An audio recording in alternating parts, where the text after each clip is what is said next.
दिया, वो कह दिया, वो अंतिम बात होती थी। उसकी बात के ऊपर किसी तरह का कोई उसमें विक्षेप हो नहीं सकता था, किसी तरह का विरोध किया नहीं जा सकता था।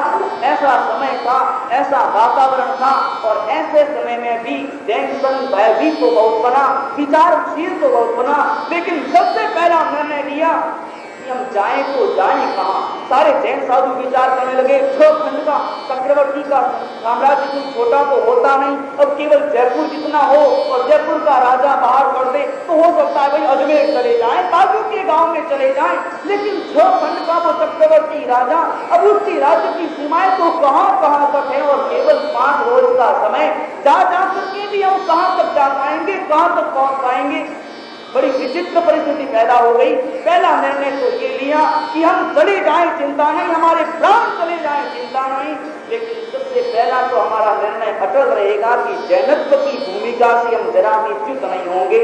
हम केवल डर के मारे, ऐसा नहीं कि हम अपने आचरण में पवित्र परिवर्तन ले आए, ऐसा नहीं कि अपने आचरण में अपना नाम बदल दें, ऐसा कर दें, इस तरह की कोई बात उन्होंने ऐसे निर्णय नहीं लिया। निर्णय उन्होंने एक ही लिया कि जैनत्व की जो हमारी भूमिका है, जो संस्कार है, उस संस्कारों को हम जरा भी नहीं बदलेंगे, भले हमें जान चुकानी पड़े, भले हमें समाप्त हो जाना पड़े। एक रोज बीत गया, सारा जैन संघ विचार में पड़ा, आचार्य महाराज, साधु महाराज सारे इकट्ठे हो गए कि अब क्या किया जाए। आचार्य भगवंत ने एक ही मात्र उपाय सुझाया कि अब हमें कोई बचा सकता है, जैनत्व की कोई सुरक्षा कर सकता है, जैन संघ की, जैन प्रवचन की कोई सुरक्षा कर सकता है, तो केवल एक मुनि है, और वो मुनि है विष्णु कुमार, जो स्वयं चक्रवर्ती सम्राट के छोटे अनुज हैं, छोटे भाई हैं। वो विष्णु कुमार मुनि ही सुरक्षा कर सकते हैं। उन्हें किसी न किसी प्रकार से सूचना देनी चाहिए और उन्हें यहाँ पर लाना चाहिए, मगर कैसे लाएं। वो विष्णु कुमार मुनि तो मेरू पर्वत की चूलिकाओं पर पहुंचे हुए, वहां पर गुफाओं में साधना करते हैं, जहां पर साधु पैदल जा नहीं सकता। कोई उड़ने वाला साधु, कोई विद्या युक्त कोई मुनि हो, जो अपने भीतर में इस तरह की साधना कर चुका हो, जिस साधना के प्रभाव परिणाम स्वरूप अपने शरीर को हल्का कर चुका हो, अपने शरीर को हल्का बना करके हवा से भी अपना वजन कम करके जो उड़ सकता हो, वही वहां पर पहुंच सकता है, जा सकता है और उन्हें बुला सकता है। एक मुनि खड़ा हुआ और निवेदन किया कि गुरु महाराज, मेरे पास की इतनी साधना तो है कि मैं उस साधना के बल पर जा तो सकता हूँ, लेकिन मेरी बैटरी में उतनी ही ऊर्जा है कि केवल मैं पहुंच सकता हूँ, वापस आ नहीं सकता, लौट नहीं सकता। ये बात क्यों सुनी और आचार्य महाराज के चेहरे पर हर्ष छा गया, सारा संग प्रसन्न चित्त बन गया कि बस जाना ही तो है। दे तो विष्णु कुमार मुनि स्वयं ले आएंगे, वो स्वयं अपने साथ में ले आएंगे, लेकिन वो आएंगे तो ही जैनत्व की सुरक्षा होगी, संघ की सुरक्षा होगी, प्रवचन परमात्मा के प्रवचन की सुरक्षा होगी। कैसी विषम परिस्थितियां, और ऐसी विषम परिस्थितियों में कैसा निर्णय। जरा चिंतन करें कि हमारा निर्णय यदि हमारे सामने ऐसी परिस्थितियां आ जाए, जरा कल्पना करें, ऐसी स्थिति हमारे सामने उपस्थित हो जाए तो हमारा निर्णय किस प्रकार का होगा, हमारा संकल्प किस प्रकार का होगा। पल भर में हम तो निर्णय से च्युत हो जाएंगे, अपने संकल्प से च्युत हो जाएंगे, और तुरंत कोई मारने की बात करे, अरे 10 रुपए कोई खींचने की बात करे, धन के ऊपर हमारे धन के प्रति आपत्ति आ जाए, हमारा धन छीनने की तैयारी हो तो धर्म धर्म एक छोड़ जाए, क्या करना, धन सुरक्षित रहना चाहिए। लेकिन यहाँ तो स्वयं के जान की कीमत, स्वयं के शीश की कीमत चुकाने की बात हो रही। लेकिन ऐसे समय में भी उनका निर्णय अटल था कि जैनत्व से हम जरा भी च्युत नहीं होंगे, क्योंकि वह हमारी आत्मा का धर्म है, शरीर चला जाए। ऐसी विषम परिस्थिति में भी उन्होंने इस प्रकार का निर्णय लिया, और उस निर्णय के द्वारा स्वयं के जैनत्व की कसौटी के ऊपर अपना आचरण कस दिया। एक मुनि तैयार हुआ, ऐसी ऊर्जा उनके भीतर में थी, ऐसी साधना थी।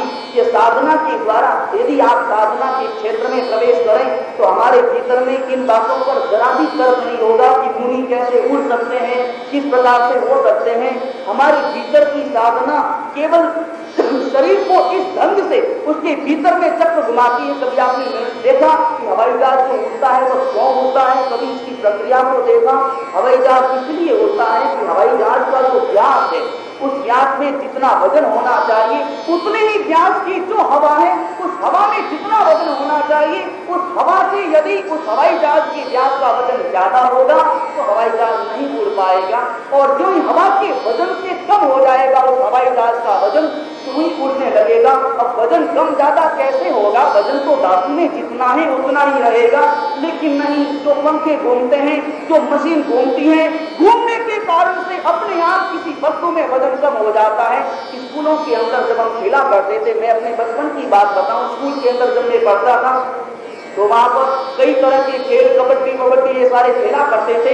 तो उस समय में एक लोहे का गोला, इतना वजनदार, बहुत वजनदार लोहे का गोला, और उसमें सांकल लगी हुई, उठ नहीं सके, यूं आप उठाओ तो बड़ी मुश्किल से उठे, लेकिन धीमे धीमे घुमा करके एकदम घुमा करके तेज स्पीड से आगे फेंक देना होता था लोहे का गोला।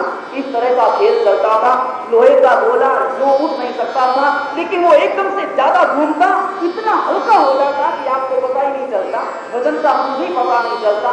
कोई भी चीज जब एकदम से घूमने लगती है तब उसका वजन अपने आप कम हो जाता है।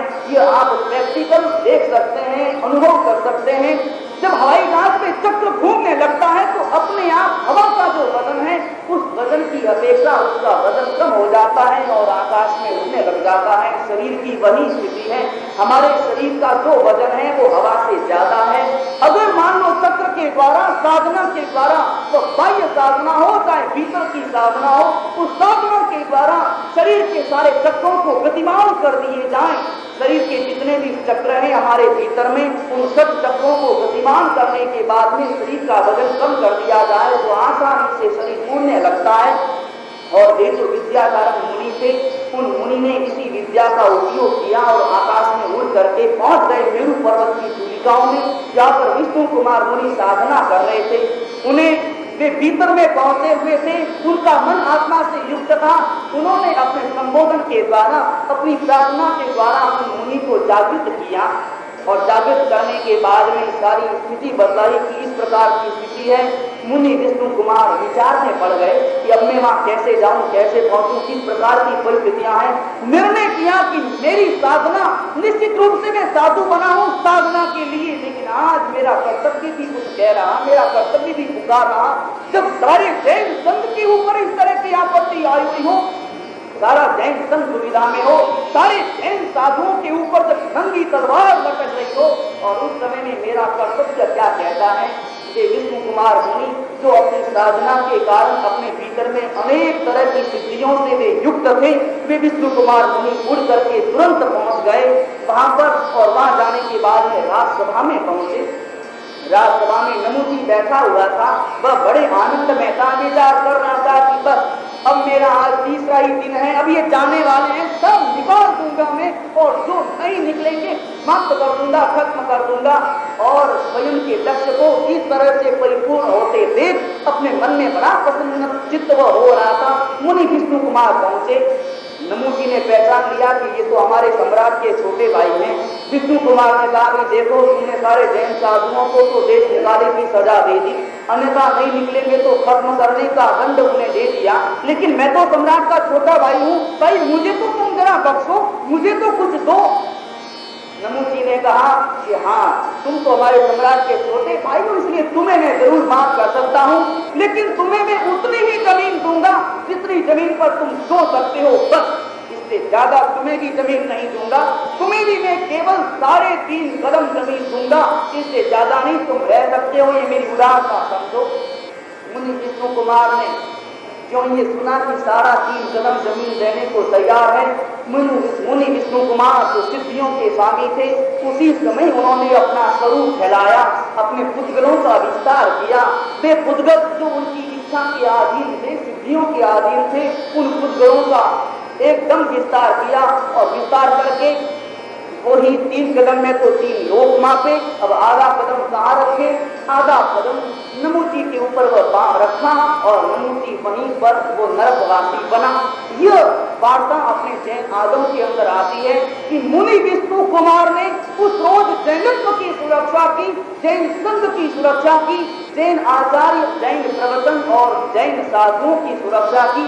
उसी रोज से अपने यहाँ पर ये रक्षाबंधन पर्व यहाँ पर चल पड़ा।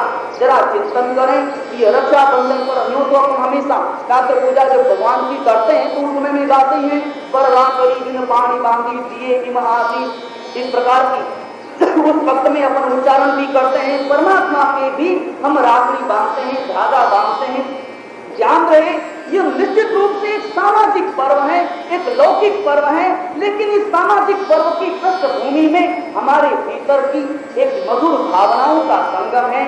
इस रोज क्यों तो बहन भाई का यह त्योहार माना जाता है कि बहन आज के रोज अपने भाई के हाथों में राखी बांधती है, और राखी बांधने के द्वारा वर्तमान में उसका स्वरूप बड़ा विकृत हो गया। राखी बांधने के द्वारा वो चाहती है कि मुझे 100 रुपए मिले, कि मुझे गले का हार मिले, कि मुझे इसी तरह का कुछ वो मिल जाए। इस तरह की भावना रहती है, वो रक्षाबंधन की मूल भावनाओं से मेल नहीं खाती। मूल भावना यही है कि बहन अपने भाई के हाथों में रक्षा बांधती है, और बांधने के द्वारा एक तरह से अपना जीवन, अपनी सुरक्षा को अपने भाई के हाथों में सौंपती है।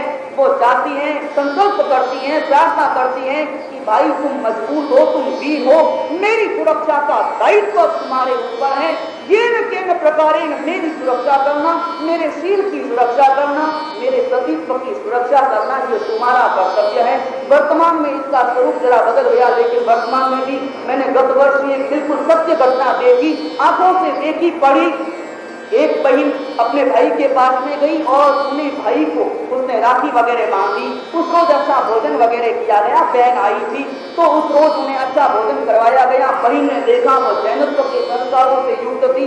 बहन ने देखा भोजन के अंदर प्याज की सब्जी थी, भोजन के अंदर लहसुन का बघार था, भोजन के अंदर आलू इत्यादि पड़े हुए थे। यह सारी इसी तरह की चीजें थी जो चीजें जैनत्व का नाश करती हैं। कभी आपने चिंतन किया कि हम अपने नाम के आगे भले जैन लगा दें, लेकिन जैनत्व की मुख्य जो दो उनका इस प्रकार का आचार होता है। नंबर 1, वो कभी भी अपक्ष का भोजन नहीं करते, और नंबर 2, रात्रि भोजन का उनका त्याग रहता है। ये जो महत्वपूर्ण बातें हैं वो यदि हमसे बिछुड़ जाए तो हम कभी भी जैनत्व से युक्त हो नहीं सकते, जैन कहलाने के अधिकारी नहीं। बहन ने जब ये सारी बातें देखी उसने तो बिल्कुल उसका वह भोजन नहीं किया, अपना सादा भोजन किया। राखी बांधने के बाद में भाई खुश होता हुआ एक रोज पहले ही जो उसने खरीदा था सोने का बहुमूल्य हार, हीरे जड़े हुए, नगीने जड़े हुए, वह लेकर के आया और आकर के देने लगा अपनी बहन को। बहन ने कहा कि भैया मैं देख रही हूँ कि तुम इस नेकलेस के द्वारा मेरे प्रति अपना जो प्रेम भाव है वो मुझे अर्पित कर रहे हो।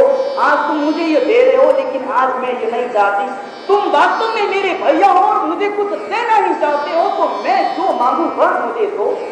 भैया ने विचार किया कि अरे बाया तो सब सोना देख करके राजी हो जाती है, उनको तो बस वही पीला पीला चाहिए, थोड़ा सा भी सोना दिखा और मन के अंदर प्रसन्नता आ जाती है। और आज ये बहन क्या बात करी, मैं इतना महंगा आभूषण दे रहा हूँ और फिर भी ये प्रसन्नता इसके चेहरे पर नहीं है, फिर भी कहती है कि मैं जो मांगूंगी वह देना होगा। लेकिन भैया ने अपने मन में निर्णय कर लिया कि तुम जो भी मांगोगे, चाहे भगवान मांग लो, चाहे और कोई चीज मांग लो, उसकी भूमिका वही थी, उसके चिंतन का आधार वही था। उसने यही सोचा था कि यही तो मांगेगी, और क्या मांगेगी बहन, ज्यादा से ज्यादा कपड़े मांगेगी, सोना मांगेगी, आभूषण मांगेगी, कुछ फिक्स डिपोजिट की रसीदें मांगेगी, यही सारी बातें मांगेगी। पूछा कि जो चाहिए तुम मांग लो, आज मैं दे ही दूंगा। बहन ने कहा कि मुझे और कुछ नहीं चाहिए, ये जो अभक्ष्य का प्रयोग तुम्हारे घर पर होता है ये मेरी झोली में डाल दो। आज से इस घर में अभक्ष्य का भोजन नहीं होना चाहिए, प्याज लहसुन नहीं आना चाहिए, शराब यहाँ पर उपस्थित नहीं दे दो, मुझे यह हार नहीं चाहिए, नेकलेस नहीं चाहिए, मुझे तो बस इतनी सी भिक्षा दे दो, मैं मांग लूंगी कि मेरे भैया का प्यार मुझे मिल गया। और भाई ने उसी समय वो सारी चीजें छोड़ दी, सारी चीजें त्याग कर दी। आपने देखा बहन का आदर्श क्या था, आपने देखा बहन का जैनत्व किस प्रकार का था और किस प्रकार की उसकी भूमिका थी। वर्तमान में हम केवल धन के ऊपर आधारित हमारे सारे पर्व रह गए। इस पर्व के दिन हम केवल धन की बातें करते हैं, लेकिन नहीं, ये जो विशिष्ट पर्व है, रक्षाबंधन का पर्व है, दिखने में सामाजिक लगता है, दिखने में लौकिक लगता है, दिखने में पैसे का लेन देन का व्यवहार लगता है, लेकिन वास्तव में यह पर्व ऐसा है जो हमारे भीतर की सारी कटुता को समाप्त करने की भूमिका हमारे भीतर में खड़ी करता है। रक्षाबंधन का पर्व ही ऐसा है, कितना भी विरोधी आपका व्यक्ति हो, दुश्मन आपका व्यक्ति हो, लेकिन उसी दुश्मन के पास में यदि आपकी बेटी, यदि आपकी पत्नी, यदि आपकी बहन वहां पर राखी लेकर के पहुंच जाए और उनकी कलाई में यदि राखी के 2 धागे बांध ले, निश्चित रूप से उन धागों का ऐसा परिणाम है, ऐसा उसका प्रभाव है कि भीतर की सारी कटुता समाप्त हो जाए, भीतर का सारा मैल धुल जाए। और यही तो संवत्सरी के रोज हमें करना है। संवत्सरी के रोज हमें जो करना है उसका प्रारंभ हमें आज के दिन से करना है, रक्षाबंधन के दिन से करना है। इसे रक्षाबंधन को हमें केवल सामाजिकता तक सीमित नहीं रखना है, सामाजिक पर्व तक सीमित नहीं रखना है, इसे आध्यात्मिक भूमिका देनी है, इसके ऊपर आध्यात्मिकता का विलेपन करना है। और वह विलेपन होगा कटुता की समाप्ति के द्वारा, भीतर के द्वेष की समाप्ति के द्वारा। ऐसे कई उदाहरण मिलते हैं। नागौर राजा का उदाहरण मिलता है। राजा के ऊपर आक्रमण हो गया, किसी अन्य शत्रु राजा का, समीपस्थ राजा का आक्रमण हो गया। सेना उसके पास में इतनी नहीं थी कि वो सुरक्षा कर सके, और इस समय में उसकी राजा की जो बेटी थी, उस बेटी ने तुरंत मुगल सम्राट जो था, उस मुगल सम्राट के पास में राखी भेज दी। जो ही राखी भेजी, राखी की पवित्रता उस मुगल सम्राट के भीतर में प्रवेश कर गई।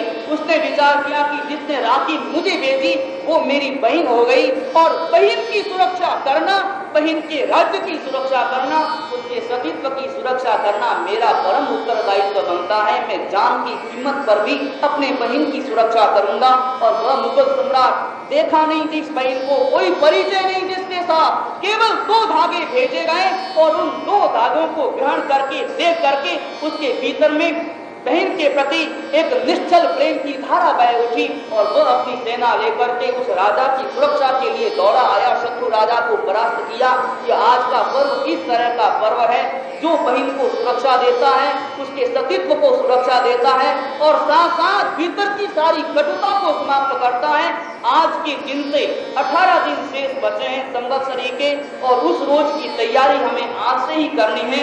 संवत्सरी के दिन जब हम परमात्मा के दर्शन करें, उस समय में हमारा मन इतना निर्मल हो जाना चाहिए कि हमारे भीतर में किसी व्यक्ति के साथ में कटुता न बची हो। प्रतिक्रमण हम करें, हमारे भीतर में हर व्यक्ति के प्रति प्रेम और क्षमा की धारा बहे, तभी हमारा प्रतिक्रमण सार्थक हो सकेगा और संवत्सरी को हम मना सकेंगे। आज से उसका प्रारंभ करना है। जिस व्यक्ति के साथ में आपकी कटुता है, बस उसके पास केवल राखी के 2 धागे भिजवाने हैं और सारी कटुता समाप्त हो जाएगी। निर्मल प्रेम की अविरल धारा हमारे भीतर में बह उठेगी। वही तो जैनत्व का चिंतन है। कषाय मुक्ति किल मुक्ति रेव। आचार्य भगवंत ने बड़ी सुंदर बात कही। न तो किसी वेश को धारण करने में मुक्ति होगी, न किसी और क्रियाओं से मुक्ति होगी। मुक्ति तो केवल कषायों की जो ही हमारे भीतर से मुक्ति होगी, जो ही हमारे भीतर में मुक्ति की संगीत लहरी बज उठेगी। कषाय मुक्त हमें होना है, और कषाय मुक्त होने की दिशा में आज हमें अपना पहला कदम रखना है। इस रक्षाबंधन की भूमिका के द्वारा तो ही रक्षाबंधन को मनाना सार्थक हो सकेगा, और तभी हम संवत्सरी महापर्व की भूमिका तक, उसकी पवित्रता तक पहुंच सकेंगे।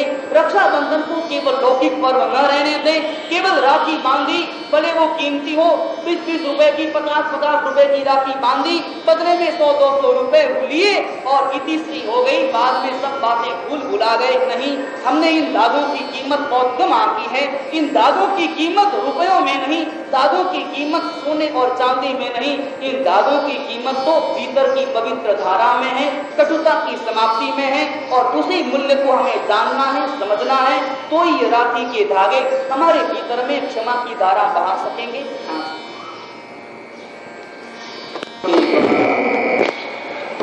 सिद्धार्थ पद को उपलब्ध कर लिया, उन सभी सिद्ध आत्माओं के चरणों में हमारी वंदना।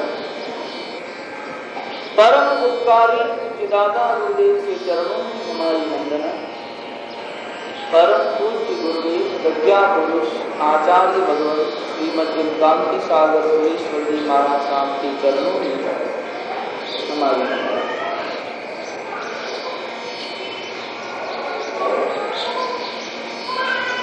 अनंत उपकारी जिनेश्वर परमात्मा ने केवल ज्ञान की संपदा को उपलब्ध किया, करुणा भाव हृदय में प्रवाहित हुआ, और किस प्रकार जगत की समस्त आत्मा आत्मबोध को उपलब्ध करे। इसी हेतु से देशना दे। उस देशना के आलोक में, परमात्मा के प्रवचन के आलोक में हमें स्वयं के जीवन का निर्माण करना है। हमारा जीवन यदि देशना से अनुप्राणित बन जाए, अनुशासित बन जाए, तो हम स्वयं के जीवन में आत्मा के फूल खिला दें। हमारे जीवन में, जीवन के इस बगीचे में अध्यात्म की सुगंध प्रसरित हो जाए। लेकिन स्वयं के जीवन को, जीवन के हार्द को और जीवन के रहस्य को अध्यात्म के दृष्टिकोण से हमें देखना होगा। आत्मा की दृष्टि से हमें जीवन की ऊंचाइयों को और उसकी गहराइयों को मापना होगा। जब तक हमारे हाथ में जो तराजू है वह तराजू शरीर से अनुबंधित है, संसार से अनुबंधित है, संसार के पदार्थों से और साधनों से अनुबंधित है, तब तक हम स्वयं के जीवन में, जीवन के प्रांगण में, अपने भीतर में उन फूलों को नहीं लहरा सकते। तराजू अध्यात्म की होनी चाहिए, तराजू आत्मा की होनी चाहिए, और जो ही उस दृष्टिकोण से हम देखेंगे, मापेंगे, तो स्वयं का जीवन बदल जाएगा। जीवन की सारी घटनाएं, जीवन के सारे क्रियाकलाप, जीवन के सारे उपक्रम बदल जाएंगे। किस प्रकार देशना के आलोक में हम जीवन दृष्टि का निर्माण करें। आचार्य हरिभद्र सुरेश्वर जी महाराज धर्मबिंदु ग्रंथ में व्यक्ति को व्यक्तित्व की गहराइयों में प्रवेश करने का रास्ता दिखाते हैं। आचार्य भगवंत इन सूत्रों के द्वारा व्यक्ति अपना गृहस्थ जीवन कैसे जी सके, सामाजिक जीवन किस प्रकार जी सके और सामाजिक जीवन की ऊंचाइयों को प्राप्त करता हुआ भी वह व्यक्ति किस प्रकार आत्मा की गहराइयों में पहुंच सके। इसी हेतु से आचार्य भगवंत ये सूत्र दे रहे और इन सूत्रों के द्वारा जीवन शैली का निर्देशन फरमा रहे। आचार्य भगवंत आभ्यंतर शत्रुओं की बात फरमा रहे हैं कि किस प्रकार आभ्यंतर शत्रुओं से, हमारे भीतर से उन शत्रुओं का निष्कासन हो सके। मूल में एक बात है, इन शत्रुओं का निष्कासन तभी संभव होगा जब हमारे भीतर में आसक्ति का जो बीज है, आसक्ति की जो दृष्टि है, आसक्ति के जो भाव हैं, उन भावों का निष्कासन हो जाए तो शत्रुओं का निष्कासन उसी पर हो जाए। आसक्ति जो हमारे भीतर में, हमारे मन के रोम रोम में, गहराइयों में जो छिपी हुई है, बसी हुई है, उस आसक्ति को समाप्त करना होगा, मिटाना होगा। तो ये सारे शत्रु, भीतर के शत्रु अपने आप तिरोहित हो जाएंगे, समाप्त हो जाएंगे। जब तक किसी वस्तु के प्रति ममत्व भाव रहता है, तब तक उसे प्राप्त करने के पीछे, उसे संरक्षण देने के पीछे और उसे ज्यादा से ज्यादा संग्रहित करने के पीछे व्यक्ति की बुद्धि दौड़ती है। जो ही उसके प्रति, उस वस्तु के प्रति व्यक्ति का ममत्व समाप्त होता है, क्यों ही वह सहज भाव में उपस्थित हो जाता है। फिर जो आया जैसा आया, जो मिला जैसा आया, जैसा पाया, जिस प्रकार की प्राप्ति हुई, व्यक्ति उसी में ही लीन बन जाता है। उसी प्राप्त करके ही अपने भीतर में जो मोह के भाव हैं, जो लोभ के भाव हैं, जो कषाय के भाव हैं, उन सभी भावों को तिरोहित कर डालता है, सभी भावों को अपने भीतर से निष्कासित कर डालता है। यदि हमारे भीतर का चिंतन बदल जाए तो जो है जैसा है उसी में व्यक्ति अध्यात्म की साधना करना शुरू कर दे। अन्यथा जो है जैसा है उसे ही बढ़ाने में व्यक्ति की बुद्धि काम करे, व्यक्ति का सारा पुरुषार्थ काम करे। दो ही दृष्टियां हैं, एक दृष्टि आसक्ति की है, ममत्व भाव की है। जिस किसी वस्तु के प्रति होगी, चाहे वह धन के प्रति हो, चाहे वह संसार के साधनों के प्रति हो, व्यक्ति उसे प्राप्त करना चाहेगा, उसका परिवर्धन करना चाहेगा, उसे बढ़ाना चाहेगा, उसे एकदम से संरक्षित करना चाहेगा कि दूसरा कोई ले न ले, लूट न ले। इस तरह के भाव व्यक्ति के भीतर में उपस्थित होंगे और यूं ही व्यक्ति की दृष्टि बदल जाती है। दृष्टि बदलने के बाद में किस प्रकार हमारी दृष्टि बदले, मूल में वही बात। यदि दृष्टि बदल जाए तो आचार्य भगवंत का यह सूत्र हमारे जीवन में उतर जाए। दृष्टि अभी तक हमारी बदली नहीं, जरा चिंतन करें, यदि शाश्वत और अशाश्वत की भेद रेखा हमारी भीतर में उपस्थित हो जाए तो दृष्टि तुरंत बदल जाए। एक वस्तु आपके पास में उपस्थित हो जाए, कोई वस्तु किसी दोस्त से आप मांग करके लाएं और आपके पास में वह वस्तु उस समय में है, जितनी देर के लिए आपने मांग करके ली उतनी देर तक उस वस्तु का उपयोग आपको करना है। लेकिन ऐसा होने पर भी उस वस्तु के प्रति आपके हृदय में ममत्व की कोई बुद्धि जागृत नहीं होती, भीतर में किसी तरह की आसक्ति का भाव पैदा नहीं होता।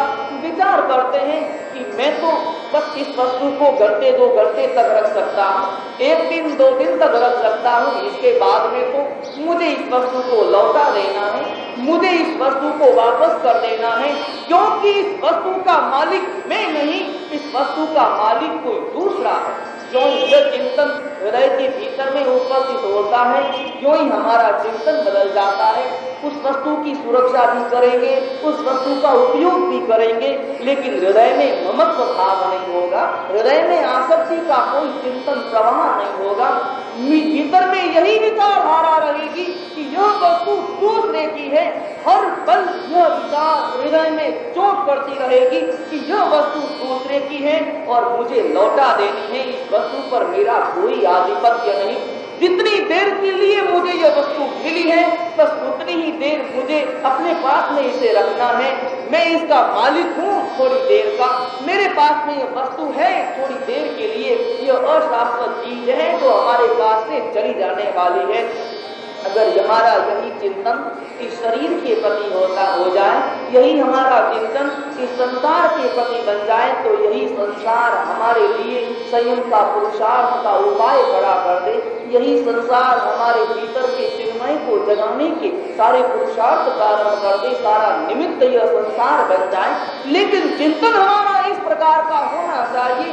एक संत अपने शिष्यों को साथ में लेकर के चले जा रहे थे, एक नगर से दूसरे नगर की ओर जा रहे थे, बीच में जंगल आया, जंगल के अंदर वो चले जा रहे थे। संत अचानक उनका ध्यान सामने गया, वो नीचे देख करके चल रहे थे, लेकिन थोड़ी देर के लिए उनका चेहरा ऊपर उठा, आगे देखने लगे कि उन्हें ठोकर लगी। ज्यों ही ठोकर लगी उस संत ने नीचे देखा, शमशान घाट का कोई किनारा था और उधर से ही गुजर रहे थे।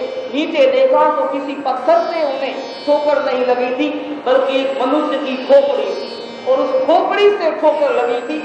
जो ही खोपड़ी को देखा, सारे शिष्य भी साथ में ही थे।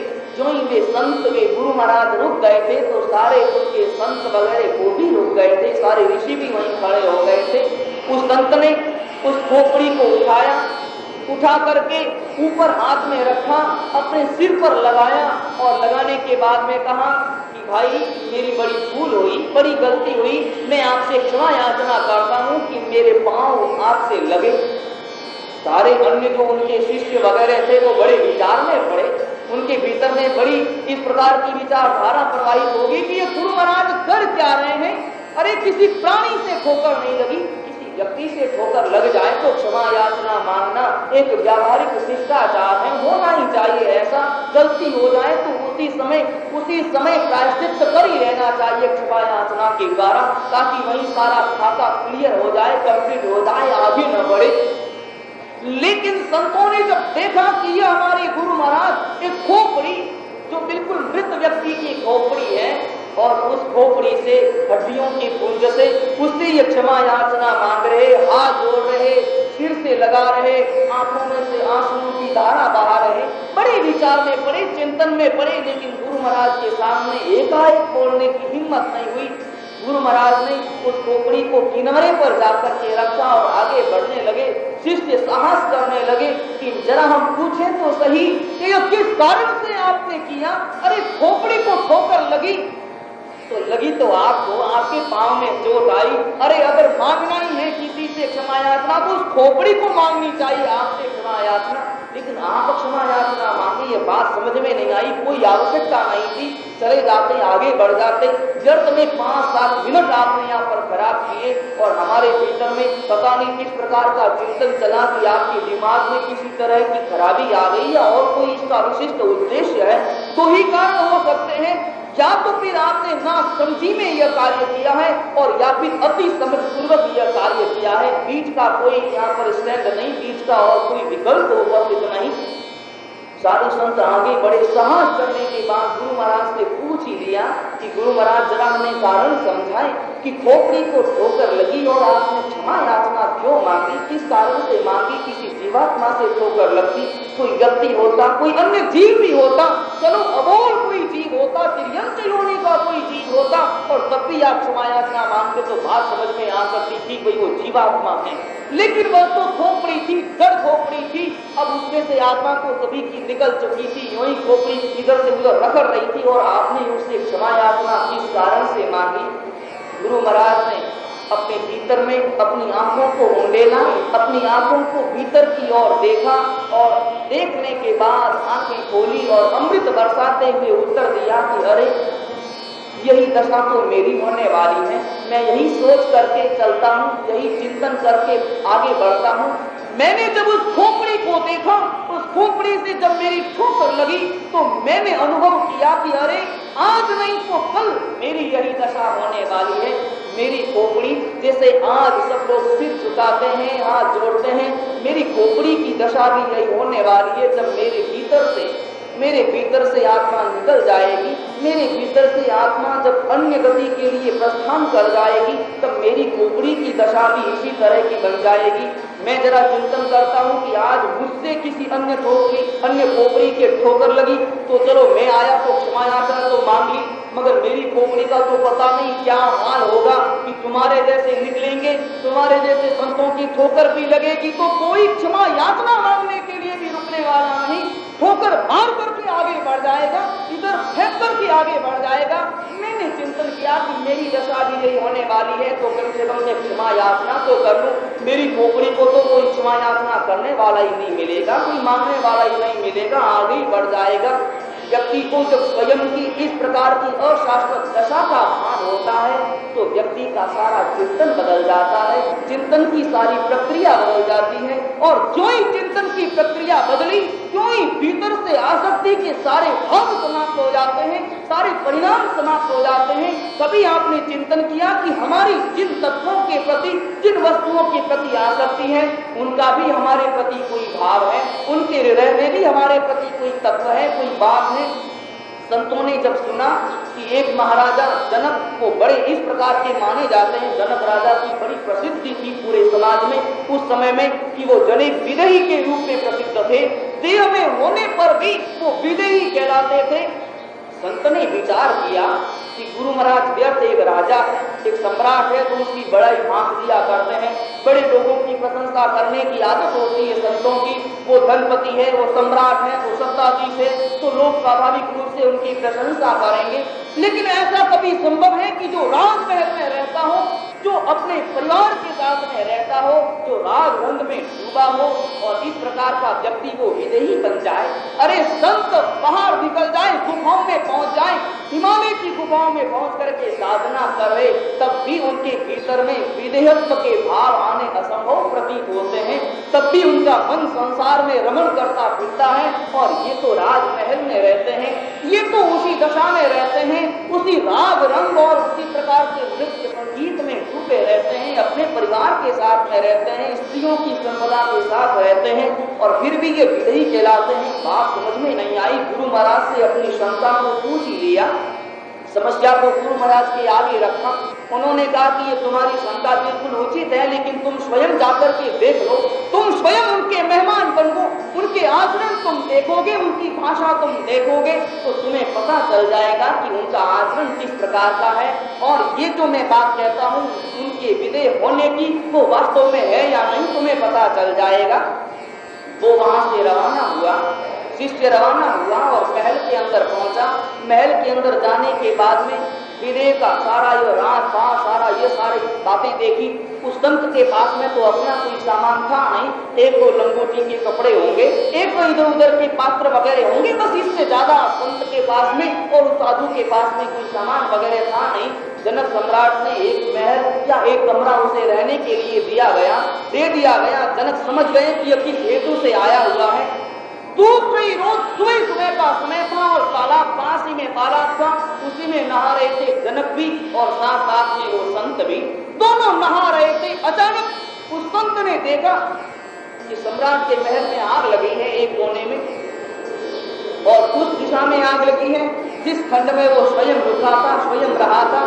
जनक को कहा कि अरे राजन, अब नहाना वहाना छोड़ो, साबुन लगाना छोड़ो, जल्दी से बाहर निकलो और आग लगी है, आग को बुझाने का प्रयत्न करो, आपके महल में आग लगी है। लेकिन जनक का चिंतन तो दूसरा था। जनक ने उस संत से कहा कि अरे भाई आग लगी है तो वह तो महल को लगी है, वो सब पर द्रव्य है, पर पदार्थ है, मुझे क्या लेना देना। अरे आराम से थोड़ा संख्या वगैरह कर ले, आराम से थोड़ा जांच वगैरह कर ले। उस संत ने देखा कि ये क्या गड़बड़ी हो रही। वो संत तो तुरंत दौड़ा, उसने विचार किया कि सम्राट का तो लगता है दिमाग फेल हो गया। अरे वहां पर आग लगी हुई है, मेरी लंगोटियां जल जाएगी, मेरा सामान समाप्त हो जाएगा। दौड़ा सीधा उन लंगोटियों को लेने के लिए, अपने सामान को लेने के लिए, और जो ही लेकर के बाहर निकला, सामने ही जनक सम्राट खड़े थे। उसने कहा कि देखा तुमने, एक छोटी सी लंगोटी तुम्हारे पास में है, बस एक दो फटे पुराने तुमने न मालूम पहले कुचले पुराने कपड़े हैं, कोई थोड़ा सा तुम्हारे पास में सामान है, लेकिन उस सामान के प्रति भी तुम्हारे भीतर की आसक्ति कितनी है, तुम्हारा मन उसमें कितना डूबा हुआ है कि तुम अपने सिद्धांतों के साथ समझौता कर लेते हो इस संपदा के खातिर। कभी हमने चिंतन किया कि हमारा जीवन किस तरह से निकलता है और हमारा चिंतन किस प्रकार से रहता है।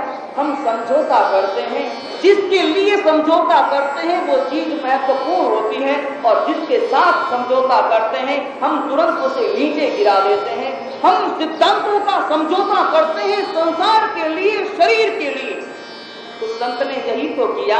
उसे तालाब से बाहर निकलने के बाद तुरंत अपने सिद्धांत के अनुसार अपनी संध्या करनी थी, या अपना जो भी माला जाप वगैरह का उसका नियम था वो करना था, लेकिन नहीं, पहले संसार की ओर दौड़ा। सिद्धांत चलते रहेंगे, ये सारे पीछे होते रहेंगे।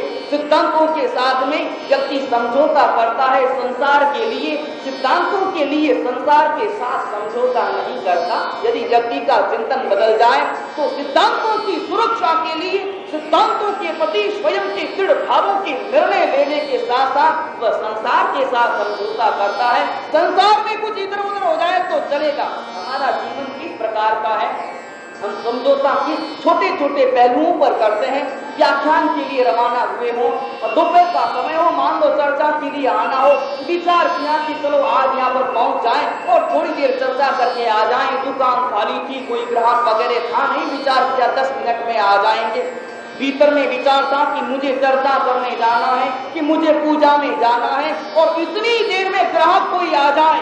उस समय में जो ही ग्राहक आएगा, हो सकता है कि आप 20 कदम आगे बढ़ गए, ग्राहक सामने मिल जाए, आप तुरंत 20 कदम वापस लौट आएंगे।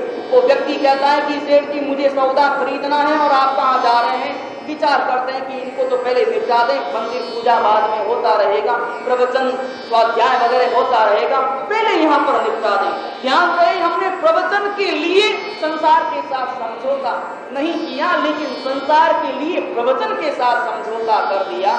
संसार के लिए सिद्धांतों के साथ हमने समझौता किया। हमारा दृष्टिकोण इसी प्रकार का रहता है। हमारा दृष्टिकोण हमेशा समझौतावादी तो रहता है, लेकिन चिंतन ये करना है कि समझौता किसके लिए और किसके साथ करते हैं। अगर ये चिंतन हमारा बन जाए तो भीतर के सारे भाव विलीन बन जाए, सारी आसक्ति के भाव समाप्त हो जाए। मिस्टर जटाशंकर को निमंत्रण मिला, भोजन करने का निमंत्रण मिला। भोजन का जो ही निमंत्रण मिला, जो ही 2 दिन भूखा रहा और तीसरे रोज पहुंच गया बाजू के गांव में। पक्का ब्राह्मण व्यक्ति था। बाजू के गांव में से भोजन का आमंत्रण आया था, पहुंच गया पैदल चल करके और डट करके वहां पर भोजन किया, खूब डट करके खाया। खाने के बाद में वापस चला और इतना खाया कि पानी पीने को भी ज्यादा जगह शेष न बची।